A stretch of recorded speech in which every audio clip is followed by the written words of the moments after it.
ಹೊನ್ನಾವರ ತಾಲೂಕಿನ ಕಾಸರಕೋಡ ಟೊಂಕಾ ಭಾಗದಲ್ಲಿ ಉದ್ದೇಶಿತ ವಾಣಿಜ್ಯ ಬಂದರು ನಿರ್ಮಾಣಕ್ಕೆ ಸಂಬಂಧಪಟ್ಟಂತೆ ಮಂಗಳವಾರ 800ಕ್ಕೂ ಅಧಿಕ ಪೊಲೀಸರ ಸರ್ಪಗಾವಲಿನಲ್ಲಿ ಸರ್ವೆ ಕಾರ್ಯ ನಿರಂತರವಾಗಿ ನಡೆಯಿತು. ಪ್ರತಿಭಟಿಸಿದ ಮೀನುಗಾರರನ್ನ ಬಂಧನಕ್ಕೊಳಪಡಿಸಲಾಯಿತು. ಮಂಕಾಳ ವೈದ್ಯನಿಗೆ ಹೇಳೋದು ಮಾತು, ಅವ್ನು ಹೇಳೋದ ಮಾಡ್ತೀನಿ ಅಂತ ಯಾವ 4 ವರ್ಷ ಆಯ್ತು ಅವ್ನು ಮಾಡ್ತೀನಿ, ನಾವು ರಕ್ಷಣೆ ಕೊಡ್ತೀವಿ ನಿಮ್ಗೆ ಅಂತ ಹೇಳಿ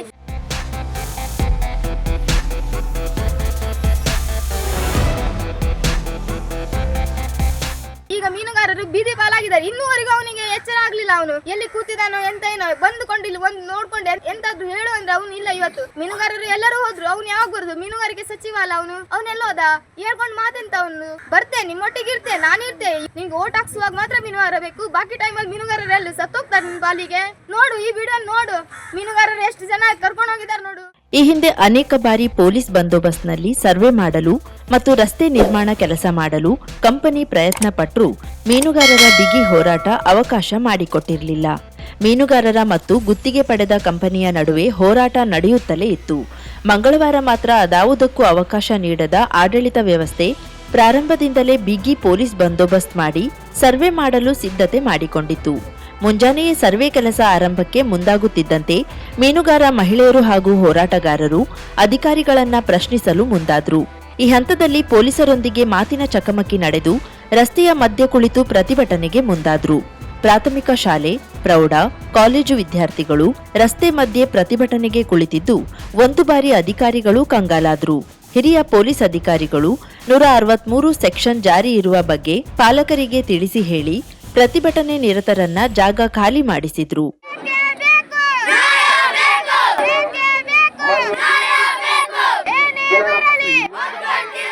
ಇವತ್ತು ಬೆಳಿಗ್ಗೆ ಅವರು ನಿಷೇಧಾಜ್ಞೆ ಜಾರಿ ಮಾಡಿ ಏಕಾಏಕಿ ಪೊಲೀಸ್ ಬಲದೊಂದಿಗೆ ಬಂದು ಇಲ್ಲಿ ಸರ್ವೆ ಮಾಡಲಿಕ್ಕೆ ಸ್ಟಾರ್ಟ್ ಮಾಡಿದ್ದಾರೆ. ಅದಕ್ಕಾಗಿ ನಾವು ಯಾವ ಸರ್ವೆ ಮಾಡ್ತೇವೆ ಅಂತ ಅಡಿಷನಲ್ ಎಸ್ಪಿ ಮತ್ತು ಡಿಎಸ್ಪಿ ಎಲ್ಲ ಕೇಳಿದ್ದೇವೆ. ನೀವು ಏನಾದ್ರೂ ಸರ್ಕಾರ ಏನಾದ್ರು ಆದೇಶ ಮಾಡಿದ್ರೆ ನಾವು ನಮಗೆ ಒಂದು ಅದರ ಆದೇಶ ಪ್ರತಿ ಕೊಡಿ, ಅದನ್ನ ನಾವು ಜನರಿಗೆ ಮನವರಿಕೆ ಮಾಡಿ ನಾವು ಅವರಿಗೆ ನಾವು ತಿಳಿಸ್ತೇವೆ. ನಮಗೆ ಪ್ರತಿಭಟನೆ ಮಾಡಬೇಕಾಗಿಲ್ಲ ಅಂತ ಹೇಳಿದೆ ನಾನು. ಇಲ್ಲ ಆದೇಶ ತರಿಸ್ತೀವಿ ಅಂತ ಹೇಳಿ ಸುಮ್ಮನೆ ನಮ್ಮನ್ನು ಇಷ್ಟು ವರ್ಷ ಇದು ಮಾಡಿಕೊಂಡು ಕಾಯಿಸಿ ಕೆಲವರಿಗೆ ನಮ್ಮ ಈಗ ಅಲ್ಲಿ ನಾವು ಸುಮ್ಮನೆ ಕುತ್ಕೊಂಡಿದ್ದವರಿಗೆ ಮತ್ತು ನಮ್ಮ ಮಹಿಳೆಯರಿಗೆಲ್ಲ ಈಗ ಅರೆಸ್ಟ್ ಮಾಡಿ ಕೆಲವರಿಗೆ ಮತ್ತು ಈ ನೀರಿಗೆಲ್ಲ ನೋವನ್ನು ತಡ್ಕೊಳ್ಳಿದೆ. ಇವತ್ತು ಏನಾಗಿದೆ, ನಮ್ಮ ಮನೆ ಮಠ ಎಲ್ಲ ಕಳೆದುಕೊಳ್ಳುವ ಪರಿಸ್ಥಿತಿ ಬಂದಾಗ ಎಲ್ಲರಿಗೂ ನೋವಾಗುವುದು ಸಹಜ. ಆ ನೋವನ್ನು ತಡ್ಕೊಳ್ಳದೆ ಇವತ್ತು ನೀರಿಗೆ ಹಾರಿದ್ದಾರೆ ಮಹಿಳೆಯರು ಮತ್ತು ಸುಮಾರು ಅಷ್ಟು ಮಕ್ಕಳು ಕೂಡ ಹಾರಿದ್ದಾರೆ. ಇವತ್ತು 5-6 ಮಹಿಳೆಯರು ಕೂಡ ಅಡ್ಮಿಟ್ ಮಾಡಿದ್ದಾರೆ ಹಾಸ್ಪಿಟಲ್ ಅಲ್ಲಿ. ಬಲಪ್ರಯೋಗ, ಪೊಲೀಸರ ದಬ್ಬಾಳಿಕೆ ಅಂತ ಹೇಳ್ಬೋದು. ಇವತ್ತು ಅಂದ್ರೆ ಪ್ರಜಾಪ್ರಭುತ್ವದಲ್ಲಿ ಇದು ಕಗ್ಗಲ್ಲೇ ನಡೀತಾ ಇದೆ. ಈ ತರ ಒಂದು ವ್ಯವಸ್ಥೆ ಜಿಲ್ಲಾಡಳಿತ ಮಾಡಬಾರ್ದಾಗಿತ್ತು. ಜಿಲ್ಲಾಡಳಿತಕ್ಕೆ ಮನವಿ ಮಾಡಿಕೊಳ್ತೇನೆ, ಈ ತರ ಮಾಡಿ ಜನರ ಮೇಲೆ ದಬ್ಬಾಳಿಕೆ ಮಾಡಿ ಈ ತರ ಸರ್ವೆ ಮಾಡುವುದು ಆಗಲಿ, ಕೋರ್ಟ್ಗಾಗ್ಲಿ ಸಹಕಾರ ಮಾಡುವುದು ಇದು ಸರಿಯಲ್ಲ. ಪೊಲೀಸ್ ಅಂದ್ರೆ ಜನರ ರಕ್ಷಣೆಗೆ ಇರುವಂತದ್ದು. ಇವತ್ತು ಅದೇ ಪೊಲೀಸರು ಜನರ ಮೇಲೆ ದಬ್ಬಾಳಿಕೆ ಮಾಡ್ತಾ ಇದ್ದಾರೆ ಅಂತ ಈ ಮೂಲಕ ತಿಳಿಸ್ತೇನೆ. ನೂರಾರು ಮೀನುಗಾರರು ಸಮುದ್ರಕ್ಕೆ ಹಾರಿ ಪ್ರತಿಭಟನೆ ನಡೆಸಿ ಆತಂಕ ಉಂಟು ಮಾಡಿದ್ರು. ಸಮುದ್ರ ಇಳಿದ 3 ಮಹಿಳೆಯರು ಅಸ್ವಸ್ಥಗೊಂಡಿದ್ದಾರೆ. ಅವರನ್ನ ಆಂಬ್ಯುಲೆನ್ಸ್ ಮೂಲಕ ತಾಲೂಕಾಸ್ಪತ್ರೆಗೆ ದಾಖಲಿಸಿ ಚಿಕಿತ್ಸೆ ನೀಡಲಾಯಿತು. ಅವರಲ್ಲಿ ಒಬ್ಬರನ್ನ ಹೆಚ್ಚಿನ ಚಿಕಿತ್ಸೆಗೆ ಹೊರ ಜಿಲ್ಲೆಯ ಆಸ್ಪತ್ರೆಗೆ ಕರೆದುಕೊಂಡು ಹೋಗಿದ್ದಾರೆ. ಸ್ಥಳೀಯರು ಪ್ರತಿಭಟನೆ ಬಿಗಿಗೊಳಿಸಿದಂತೆ ಪೊಲೀಸ್ ಇವರ ದಾಳಿ ಮಾಡಿ ಅಟ್ಟಾಡಿಸಿಕೊಂಡು ಹೋಗಿ ಬಂಧಿಸಿದ್ರು. ಮಹಿಳೆಯರ ಪ್ರತಿಭಟನೆ ಮತ್ತಷ್ಟು ಜೋರಾದಂತೆ ಹೋರಾಟಕ್ಕೆ ಮುಂದಾದ ಮಹಿಳೆಯರನ್ನ ಎಳೆದುಕೊಂಡು ಹೋಗಿ ಬಸ್ ಹತ್ತಿಸಿ ಮಂಕಿಯಲ್ಲಿರುವ ವಿಪತ್ತು ಪರಿಹಾರ ಕೇಂದ್ರದಲ್ಲಿ ಇಡಲಾಗಿದೆ. ನೂಕು ನುಗ್ಗಾಟದಲ್ಲಿ ಭಟ್ಕಳ ಡಿವೈಎಸ್ಪಿ ಮಹೇಶ್ ಎಂಕೆ ಮತ್ತು ಮಹಿಳಾ ಪಿಎಸ್ಐ ಒಬ್ಬರಿಗೆ ಪೆಟ್ಟಾಗಿದೆ. ಆದ್ರೂ ಸಹ ಇನ್ನುವರೆಗೆ ಭರವಸೆದಲ್ಲೇ ಇದ್ದೇವೆ. ಈಗಲೂ ಸಹ ಇವತ್ತು ಸಹ ಇದ್ರ ಬಗ್ಗೆ ಆವಾಗ ಹೇಳಿದ್ರೆ ಸರ್, ಆವಾಗ ಎಂತದ್ದು ರೆಸ್ಪಾನ್ಸಿಬಲ್ ಆಗ್ಲಿಲ್ಲ. ಈಗ ಸಹ ಹೇಗೆ ಸರ್, ಈಗ ಮತ್ತೆ ಸರ್ವೆ ಬರ್ತಿದೆ. 35 ಮೀಟರ್ ನಲ್ಲಿ 121 ಮನೆ ಹೋಗ್ತದೆ. ಆವಾಗ ಹೇಳಿದ್ರು ಮಿನಿಸ್ಟರ್ 121 ಮನೆ ಅಲ್ಲ, ಖಾಲಿ 8 ಮನೆ ಮಾತ್ರ ಹೋಗ್ತಂತ ನನ್ನ ಹತ್ರ ಅವರು ಪ್ರಸ್ತಾಪ ಮಾಡಿದ್ದಾರೆ. ಈಗ 8 ಮನೆ ಬಿಟ್ಟು 121 ಮನೆ ಹೋಗ್ಬೇಕಾದ್ರೆ ಮಕ್ಕಳು ಮರಿ ಇದ್ದವರು ಇವತ್ತು ಸಮುದ್ರದಲ್ಲಿ ದುಡಿದು ತಿನ್ನುವಂತ ವ್ಯಕ್ತಿಗಳು ಅವ್ರು ಹೇಳ್ತಾರೆ, ನಾವು ಜೀವನ ಮಾಡುವಂತ ನಮಗೆ ಯಾವುದೇ ಸಾಧ್ಯ ಇಲ್ಲ, ನಮ್ಮ ಜೀವನೇ ಬೇಡ. 144 ಜಾರಿ ಹಾಕಿದ್ರು ಸಹ ನಾವು ಪ್ರತಿಭಟನೆಗೆ ನಿಲ್ತೇವೆ. ನಮ್ಮ ಹಕ್ಕು ನಮಗೆ ಸರ್ವೆ ಮಾಡಿಕೊಡಿ. ನಮ್ಮ ಸರ್ವೆಯನ್ನು ಮೊದಲೇ ಮಾಡಿ 1970ರಲ್ಲಿ ನಾವು ಇಲ್ಲಿ ಇತ್ತಿದ್ದೇವೆ. ಆವಾಗ 303 ಸರ್ವೆ ನಂಬರ್ ಇತ್ತು. ಆ ಸರ್ವೆ ನಂಬರ್ ಅನ್ನು RTC ಎಲ್ಲಿ ಹೋಯ್ತು? ಅದರಿಂದ 999999 ಹಾಕುವಂತಲ್ಲ, ಆವಾಗ ಅದು ಹೇಗೆ ಆಯ್ತು? ಅದರ ನಂತರ 305 ಮೊನ್ನೆ ಬಂದ ಪೋರ್ಟ್ ಕಂಪನಿಗೆ ಹೇಗೆ ಹೋಯ್ತು? ಇದೆಲ್ಲ ಸರ್ವೆ ಮಾಡಬೇಕಾದ್ರೆ ಈ ಸರ್ವೆ ಅನ್ನು ದಿಶಾಂಕ್ ಆಪ್ ಅಲ್ಲಿ ಪಟ್ಟ ಇದ್ದ ಮನೆ ಉಂಟು. ಆ ಪಟ್ಟ ಇದ್ದ ಮನೆಗಾದ್ರೂ ನೋಟಿಸ್ ಕೊಡ್ಬೇಕಲ್ಲ, ಸರ್ವೆ ಮಾಡ್ತೇವೆ ಅಂತ. ಅವ್ರಿಗೆ ನೋಟಿಸ್ ಇಲ್ಲ. ಏಕಾಏಕವಾಗಿ ಅವರೇ ರಾತ್ರಿ ಆಗಿ ಅನೌನ್ಸ್ಮೆಂಟ್ ಮಾಡಿ 144 ಜಾರಿ ಮಾಡಿ ಇವರಿಗೆ ದಬ್ಬಾಳಿಕೆ ಮಾಡಿ ನಮಗೆ ಪೊಲೀಸ್ ಫೈರ್ ಬಂದು ಎಲ್ಲ ಸರ್ವೆ ಮಾಡ್ಲಿಕ್ಕೆ ರಿಪೋರ್ಟ್ ಕೇಳಿದ್ರೆ ರಿಪೋರ್ಟ್ ಇಲ್ಲ, ಸರ್ವೆ ರಿಪೋರ್ಟ್ ಕೊಡ್ಲಿಕ್ಕೆ ಯಾರು ಪರ್ಮಿಷನ್ ಕೊಟ್ಟರೆ ಅದು ಇಲ್ಲ, ಯಾವುದೇ ಕೇಳಿದ್ರೆ ಯಾವುದೇ ಕೊಡದೆ ದಬ್ಬಾಳಿಕೆ ಮಾಡಿ ಹೋಗ್ತಿದ್ದಾರೆ. ಅವರನ್ನು ಸರ್ವೆ ಮಾಡ್ಬೇಕಾದ್ರೆ ಮಾಡಬೇಡ ಅಂತ ಹೇಳೋದಕ್ಕೆ ಪೊಲೀಸ್ ಮೇಲೆ ದೌರ್ಜನ್ಯ ಮಾಡಿದ್ರೆ ಅಂತ ಅವ್ರಿಗೆ ಅರೆಸ್ಟ್ ಮಾಡಿದ್ದಾರೆ. ಈಗ ಇಷ್ಟೆಲ್ಲ ಮಾಡಬೇಕಾದ್ರೆ ನಮಗೆ ಅದು ನೋವಾಗ್ತಿದೆ. ಇನ್ನು ಮುಂದೆ ನಾವು ಮೀನುಗಾರರಾಗಿ ನಮ್ಮ ಜೀವ ಹೋದ್ರೂ ಪರವಾಗಿಲ್ಲ, ನಾವು ಈ ಜಾಗವನ್ನು ಬಿಟ್ಟೇ ಕೊಡುವುದಿಲ್ಲ. ಟೊಂಕ ಪ್ರದೇಶದಲ್ಲಿ ಈ ಹಿಂದೆ 50 ಮೀಟರ್ ಸರ್ವೆ ನಡೆಸಿತ್ತು. ಈ ಬಾರಿ 35 ಮೀಟರ್ ಸರ್ವೆ ನಡೆಸಿದ್ದು ಅಂದಾಜು 2.5 ಕಿಲೋಮೀಟರ್ನಷ್ಟು ಸರ್ವೆ ಮಾಡಿದೆ. ಸರ್ವೆ ನಡೆಸಿ ಗುರುತು ಮಾಡಿ 80ಕ್ಕಿಂತ ಹೆಚ್ಚು ಕಂಬ ಹುಗಿದು ಗಡಿ ಗುರುತು ಮಾಡಿದೆ. ಸರ್ವೆ ವ್ಯಾಪ್ತಿಗೆ ಒಳಪಡುವ ಮನೆಗಳ ಮಾಹಿತಿಯನ್ನ ಅಧಿಕಾರಿಗಳು ಪಡೆದುಕೊಂಡಿದ್ದಾರೆ. ಒಂದು ಕಡೆ ಪ್ರತಿಭಟನೆ, ಗಲಾಟೆ, ಬಂಧನ, ಆಸ್ಪತ್ರೆಗೆ ರವಾನೆ, ಮಾತಿಗೆ ಮಾತು ನಡೆಯುತ್ತಿದ್ರೆ ಮತ್ತೊಂದು ಕಡೆ ನಿಷೇಧಾಜ್ಞೆಯ ಪ್ರಮುಖ ಉದ್ದೇಶವಾದ ಸರ್ವೆ ಕೆಲಸ ನಡೆದಿದೆ. ಜಿಲ್ಲೆಯ ಮತ್ತು ಹೊರ ಜಿಲ್ಲೆಯ ಅಂದಾಜು 800ಕ್ಕೂ ಅಧಿಕ ಪೊಲೀಸ್ ಸರ್ಪಗಾವಲು ಹಾಗೂ ವಿಶೇಷ ಬ್ಯಾರಿಕೇಡ್ ಅಳವಡಿಕೆ ಮಾಡಿ ಸರ್ವೆ ಕೆಲಸ ಮಾಡಲಾಗಿದೆ. ಜಿಲ್ಲೆಯ ಮತ್ತು ತಾಲೂಕಿನ ವಿವಿಧ ಇಲಾಖೆಯ ಅಧಿಕಾರಿಗಳು ಸ್ಥಳದಲ್ಲಿದ್ದರು. ಒಂದು ಕಡೆ ಕಣ್ಣ ಮುಂದೆ ವಾಣಿಜ್ಯ ಬಂದರಿನ ಸರ್ವೆ ಕೆಲಸ ನಡೆಯುತ್ತಿದೆ. ಮತ್ತೊಂದು ಕಡೆ ನಮಗಾಗಿ ಹೋರಾಟ ಮಾಡುತ್ತಿದ್ದವರನ್ನ ಪೊಲೀಸರು ಬಂಧಿಸಿದ್ದಾರೆ. ನಾವೇನು ಮಾಡುವ ಪರಿಸ್ಥಿತಿಯಲ್ಲಿ ಇಲ್ಲ ಎನ್ನುವ ಪರಿಸ್ಥಿತಿಯಲ್ಲಿ ಸ್ಥಳೀಯ ಮೀನುಗಾರ ಮಹಿಳೆಯರು ಒಂದು ಕಡೆ ಗುಂಪು ಕಟ್ಟಿ ಕುಳಿತಿರುವುದು ಕಂಡುಬಂತು.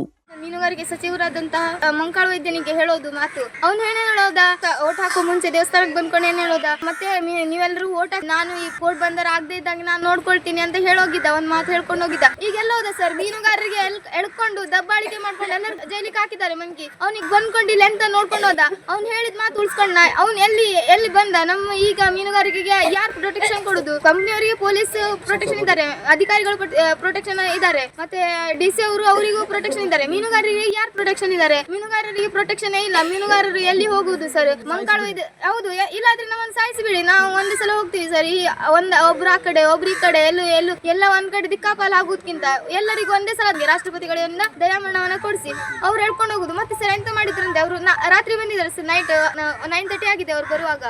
ಬಂದ್ಕೊಂಡು ಅವ್ರು ಹೇಳ್ತಾ ಅವ್ರ ಹತ್ರ 2 ಯುದ್ಧ, ಮಹಾಯುದ್ಧ ಅಂದ್ರೆ ಅವ್ರ ಕೈಯಲ್ಲಿರುವಂತ 2 ಶಸ್ತ್ರ ಅಂದ್ರೆ 140 ಸೆಕ್ಷನ್ ಸರ್ ಇವತ್ತಾಕಿದ್ದಾರೆ. ಬೆಳಿಗ್ಗೆ 163 ಸೆಕ್ಷನ್ ಆಗಿದ್ದಾರೆ ಅವರು. ಸೆಕ್ಷನ್, ಅವ್ರ ಲಾಠಿ, ಅವ್ರ ಹಗ್ಗ ಎಲ್ಲದು ಅವ್ರ ಯುದ್ಧ ಸರ್. ನಮ್ಗೆ ಎಂತ ಮಾಡ್ಲಿಕ್ಕೆ ಆಗುದಿಲ್ಲ ಸರ್. ಮತ್ತೆ ಈಗ ನಾವು ಇಷ್ಟೊಂದು ಹೋರಾಟ ಮಾಡ್ತಿದ್ದೀವಿ, ಯಾರು ಒಂದು ಸಲ ನಮ್ಮ ಊರಿಗೆ ಬಂದು ನಿಮ್ಗೆ ಈ ತರ ಆಗ್ತಿದೆ ಅಂತ ಯಾವ MLA ಅಧಿಕಾರಿ ಬಂದಿದ್ದಾರೆ ಸರ್? ಆದ್ರೆ ಒಂದೇ ಮಾತಾಡುದು, ಮಾಡಿಸ್ತೀನಿ ಅಂತ. ಯಾವ 4 ವರ್ಷ ಆಯ್ತು ಅವ್ನು ಮಾಡಿಸ್ತೀನಿ, ನಾವು ರಕ್ಷಣೆ ಕೊಡ್ತೀವಿ ನಿಮ್ಗೆ ಅಂತ ಹೇಳಿ 4 ವರ್ಷ ಆಯ್ತು. ಈಗ ಮೀನುಗಾರರು ಬೀದಿ ಪಾಲಾಗಿದ್ದಾರೆ. ಇನ್ನೂವರೆಗೂ ಅವನಿಗೆ ಎಚ್ಚರ ಆಗ್ಲಿಲ್ಲ. ಅವನು ಎಲ್ಲಿ ಕೂತಿದಾನೋ ಎಂತ ಏನೋ ಬಂದುಕೊಂಡು ಇಲ್ಲಿ ಒಂದು ನೋಡ್ಕೊಂಡು ಎಂತಾದ್ರು ಹೇಳು ಅಂದ್ರೆ ಅವನು ಇಲ್ಲ. ಇವತ್ತು ಮೀನುಗಾರರು ಎಲ್ಲರೂ ಹೋದ್ರು, ಅವ್ನು ಯಾವಾಗ ಬರುದು? ಮೀನುಗಾರಿಕೆ ಸಚಿವ ಅಲ್ಲ ಅವನೆಲ್ಲ ಹೋದ? ಹೇಳ್ಕೊಂಡು ಮಾತೆಂತ ಅವನು? ಬರ್ತೆ, ನಿಮ್ಮೊಟ್ಟಿಗೆ ಇರ್ತೆ, ನಾನಿರ್ತೆ, ಇವನಿರ್ತೆ, ಇವ್ರಿರ್ತರು ಬರ್ತರು ಅಂತ ಹೇಳ್ಕೊಂಡು ಇವತ್ತು ಬಂದ. ಎಲ್ಲ ಮೀನುಗಾರರಿಗೆ ಕರ್ಕೊಂಡು ಹೋದ್ರು ಸರ್. ಅವನು ಬರ್ಲಿಲ್ಲ. ನಿಂಗೆ ಓಟ್ ಹಾಕ್ಸುವಾಗ ಮಾತ್ರ ಮೀನುಗಾರ ಬೇಕು, ಬಾಕಿ ಟೈಮಲ್ಲಿ ಮೀನುಗಾರರು ಎಲ್ಲ ಸತ್ತೋಗ್ತಾರೆ ನಿನ್ ಪಾಲಿಗೆ. ನೋಡು ಈ ವಿಡಿಯೋ ನೋಡು, ಮೀನುಗಾರರು ಎಷ್ಟು ಜನ ಕರ್ಕೊಂಡು ಹೋಗಿದ್ದಾರೆ ನೋಡು. ಊರಲ್ಲಿ ಸೇರ್ಸ್ಬೇಕು, ಸಮುದ್ರಕ್ಕೆ ಯಾರಿ ನನ್ನ ಪ್ರಾಣ ಹೋಗುದು ಖಚಿತ ಸರ್. ಇವತ್ತು ನನ್ನ ಈ ಸಾವಿಗೆ ಯಾರಾದ್ರೂ ಬರ್ಲಿಲ್ಲ ಆದ್ರೆ ನಾನು ಸತ್ತೋದ್ರೆ ಇವತ್ತು ಮಾತ್ರ ನನ್ನ ಸಚಿವರೇ ಕಾರಣ ಅಂತ ನಾನು ಬರ್ದಿಟ್ಟು ಸಾಯ್ತೀನಿ ಸರ್. ಇವತ್ತು ಬರ್ದಿಟ್ಟು. ಅಂತಾರಾಷ್ಟ್ರೀಯ ಮಾನ್ಯತೆ ಪಡೆದ ಕಾಸರಗೋಡು ಇಕೋ ಬೀಚ್ ಮಂಗಳವಾರ ಬಿಕೋ ಎನ್ನುವಂತಾಗಿದೆ. ಪ್ರತಿದಿನ ಸಾವಿರಾರು ಪ್ರವಾಸಿಗರು ಆಗಮಿಸುವ ಇಕೋ ಬೀಚ್ ಬಂದರೂ ಸರ್ವೆ ಕೆಲಸದ ಕಾರಣಕ್ಕೆ ಪ್ರವೇಶ ನಿರ್ಬಂಧಿಸಿರುವುದರಿಂದ ಪ್ರವಾಸಿಗರು ಒಳ ಪ್ರವೇಶ ಮಾಡಲು ಆಗದೆ ತೆರಳಿದ್ರು. ನೂರಾರು ವರ್ಷಗಳ ವಾಸ್ತವ ಮಾಡಿಕೊಂಡಿರುವ ಮನೆ ಬಿಡುವ ಪರಿಸ್ಥಿತಿ ಉಂಟಾಗಿದೆ. ಕರಾವಳಿ ಮುಂಜಾವು ಡಿಜಿಟಲ್ ನ್ಯೂಸ್, HL ನಗರೆ, ಹೊನ್ನಾವರ.